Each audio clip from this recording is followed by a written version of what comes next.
എല്ലാവർക്കും വിനീത നമസ്കാരം. ശ്രീമദ് ഭാഗവതം ഏകാദശ സ്കന്ധം അധ്യായം 2 ശ്ലോകം 8 മുതൽ 14 വരെ 6 ശ്ലോകങ്ങൾ. വസുദേവര് നാരദ മഹർഷിയോട് പറയുന്ന വാക്കുകളാണ്. ഓം നമോ ഭഗവതേ വാസുദേവായ. ഓം നമോ ഭഗവതേ വാസുദേവായ. ഓം നമോ ഭഗവതേ വാസുദേവായ. ശ്ലോകം 8. അഹം കില പുരാനന്തം പ്രജാർത്ഥോ ഭുവി മുക്തിദം അപൂജയം ന മോക്ഷായ മോഹിതോ ദേവമായയാ. ഭഗവാന്റെ പ്രസാദം ഇപ്പോൾ തന്നെ എനിക്ക് സിദ്ധിച്ചിട്ടുണ്ടല്ലോ എന്നായിരിക്കും അങ്ങ് വിചാരിക്കണത് അല്ലെ? ഞാൻ പറയാം. മുജ്ജന്മത്തില് ഞാൻ ഭഗവാനെ പൂജിച്ചിട്ടുണ്ട്, അത് ശരിയാണ്. പക്ഷേ അക്ഷയമായ മോക്ഷസുഖം നൽകുന്നതിന് സമർത്ഥമായ ഭഗവാനെ തുച്ഛമായ സംസാര ദുഃഖം ആഗ്രഹിച്ചുകൊണ്ടാണ് ഞാൻ ഭജിച്ചത്. അതുകൊണ്ട് ഭക്തവത്സലൻ എന്റെ പുത്രനായിട്ട് ജനിച്ചു. സത്യം തന്നെ. ഭഗവാന്റെ മായ എന്നെ ബാധിച്ചില്ലെങ്കിൽ ഭഗവാൻ എന്റെ പുത്രനായിട്ട് വരണമെന്നല്ലല്ലോ ഞാൻ പ്രാർത്ഥിക്കുക. മായാബാധയുള്ളവർക്ക് ഭയവുമുണ്ട്, നിശ്ചയം. അതുകൊണ്ട് അപ്പോ ജന്മാന്തരത്തിൽ ആഗ്രഹിച്ച പോലെ ഭഗവാൻ പുത്രനായിട്ട് വന്നു. എങ്കിലും സങ്കടമൊന്നും തീരെ തീർന്നിട്ടില്ല. പ്രാപഞ്ചിക വാസനാരൂപമായ ആ മൂല ദുഃഖം പിന്നെയും അവശേഷിച്ചിരിക്കുന്നു. അങ്ങയുടെ കാരുണ്യം കൊണ്ട് അത് നശിക്കണം. യഥാ വിചിത്ര വ്യസനാൽ ഭവത്ഭിർ വിശ്വതോ ഭയാൽ മുച്ചേ മഹ്യഞ്ജസൈവാഥ തഥാ നശാധി സൂരത. ആര് പുത്രനായി വന്നാലും സംസാരം സങ്കടസ്ഥാനം തന്നെയാണ്. ഈ സംസാരത്തിൽ ജീവിക്കുക എന്നുള്ളത് ആര് ഭഗവാൻ പുത്രനായി വന്നാലും ഉണ്ടാവും എന്നാണ് പറയുന്നത്. അനേകവിധ ദുഃഖങ്ങളുടെ വിളഭൂമിയായ ഈ സംസാരത്തിൽ നിന്ന് ഞങ്ങള് മുക്തരായിട്ട് വരത്തക്ക വിധം ദുഃഖികളുടെ ദുഃഖം തീർക്കുക എന്ന വ്രതത്തോടു കൂടിയിരിക്കുന്ന അങ്ങ് ഞങ്ങളെ അനുഗ്രഹിക്കണം. അങ്ങ് അത് ഞങ്ങൾക്ക് പറഞ്ഞു തരണം എന്ന് അപേക്ഷിച്ച വസുദേവനോട് നാരദ മഹർഷി പറഞ്ഞത് ശുക മഹർഷി പരീക്ഷിത്തു മഹാരാജാവിനോട് പറയാണ്.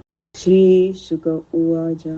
രാജൻ ഏവം കൃത പ്രശ്നോ വസുദേവേന ധീമതാ പ്രീതസ്തമാഹ ദേവർഷി ഹരേ സംസ്മാരിതോ ഗുണൈ. അല്ലയോ രാജാവേ, സാവധാനത്തിൽ കേട്ടോളൂ. വിവേകിയായ വസുദേവര് ഇങ്ങനെ ചോദിച്ചപ്പോൾ ശ്രീനാരദ മഹർഷിക്ക് ഭഗവാന്റെ ഗുണങ്ങളെ പറ്റി ആലോചിക്കാൻ സംഗതി വന്നു. എപ്പോഴും ഈശ്വരനെ കണ്ടുകൊണ്ടിരിക്കുകയാണ് നാരദ മഹർഷി. എങ്കിലും വിശേഷിച്ച് ഈശ്വര ഗുണങ്ങൾ ആലോചിക്കാൻ ഹേതുവായ ഈ ചോദ്യം കൊണ്ട് നാരദ മഹർഷിക്ക് വളരെ സന്തോഷമായി. അങ്ങനെ സന്തുഷ്ടനായ മഹർഷി വസുദേവരോട് പറഞ്ഞു. നാരദ ഉവാച. സമ്യക് ഏതൽ വ്യവസിതം ഭവതാ സാത്വദർശഭ യൽ പൃച്ഛസേ ഭാഗവതാൻ ധർമാംസ്ത്വം വിശ്വഭാവനാൻ. നാരദര് പറഞ്ഞു. വസുദേവന്റെ ചോദ്യത്തെ പറ്റി ആദ്യം തന്നെ സന്തോഷിച്ചു പറയാണ്. ആ ചോദ്യം കേട്ടപ്പോ തന്നെ വളരെ സന്തോഷമായി. എന്നിട്ട് പറയാം. അല്ലയോ ഭഗവത് ഭക്തന്മാരിൽ വെച്ച് ശ്രേഷ്ഠനായുള്ളവനെ, സകല ലോകങ്ങളെയും പരിശുദ്ധമാക്കി തീർക്കാൻ സമർത്ഥങ്ങളായ ഭാഗവത ധർമ്മങ്ങൾ കേൾക്കണമെന്ന് ആഗ്രഹിക്കുന്ന അങ്ങയുടെ ഈ ചോദ്യം എത്രയും പ്രശംസിക്കത്തക്കതാണ്. ഞാൻ പറയാം എന്ന് പറഞ്ഞിട്ടുണ്ട്.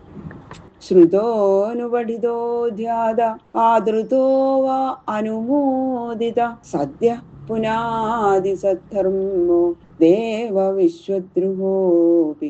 അല്ലയോ വസുദേവ, അങ്ങയുടെ ഈ ചോദ്യത്തിനുള്ള യോഗ്യത വിവരിക്കാൻ പ്രയാസാണ്. എന്തുകൊണ്ടെന്നാൽ ഗുരുമുഖത്തിൽ നിന്ന് കേൾക്കുകയോ കേട്ടതിന്റെ ശേഷം തന്റെ മുഖം കൊണ്ട് ഉച്ചരിക്കുകയോ മനസ്സുകൊണ്ട് ധ്യാനിക്കുകയോ അന്യർ ശ്രവിക്കുകയോ പഠിക്കുന്നത് ചെയ്യുന്നത് കാണുമ്പോൾ അതിനെക്കുറിച്ച് സന്തോഷിക്കുകയോ ചെയ്താൽ അതിശ്രേഷ്ഠമായ ഭാഗവത ധർമ്മം ദേവന്മാരെയും ലോകത്തെയും ദ്രോഹിക്കുന്ന മഹാപാപികളെയും കൂടി പരിശുദ്ധരാക്കി തീർക്കുന്നു.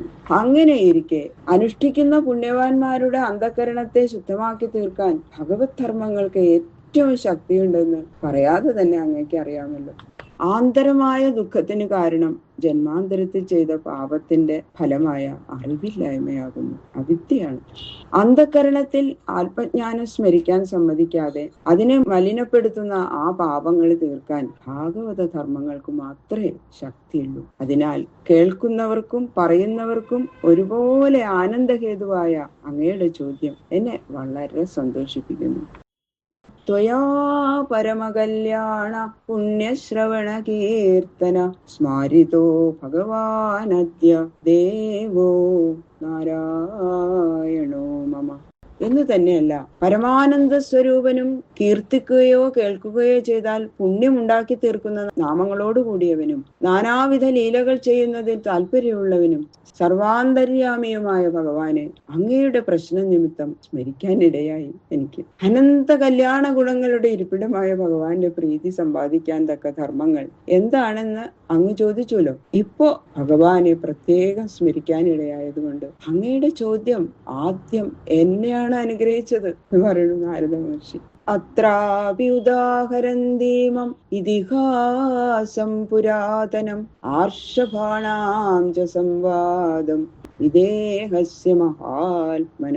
അങ്ങനെ ആ സന്തോഷം പ്രകടിപ്പിച്ചതിന് ശേഷം ഉത്തരം പറയാൻ ആരംഭിക്കുന്നു. ഭാഗവത ധർമ്മങ്ങൾ ഇന്നവ, അവ അനുഷ്ഠിക്കേണ്ടത് ഇന്ന വിധം എന്ന് നിശ്ചയിക്കുന്നതിനായിട്ട് ഞാനൊരു കഥ പറയാം. പണ്ട് ഋഷഭന്റെ പുത്രന്മാരായ മഹർഷിമാർക്കും പുണ്യാത്മാവായ നിമിരാജാവിനും തമ്മിൽ ഈ സംഗതിയെക്കുറിച്ച് ഒരു സംവാദമുണ്ടായി. ആ കഥ ഇപ്പോൾ ഞാൻ അങ്ങയോട് പറയാം എന്ന് പറഞ്ഞിട്ട് ആ കഥ പറയാൻ തുടങ്ങണം. ബാക്കിയുള്ള ശ്ലോകങ്ങൾ നാളെ നോക്കാം. സർവത്ര ഗോവിന്ദ നാമ സങ്കീർത്തനം ഗോവിന്ദ ഗോവിന്ദ ഗോവിന്ദ.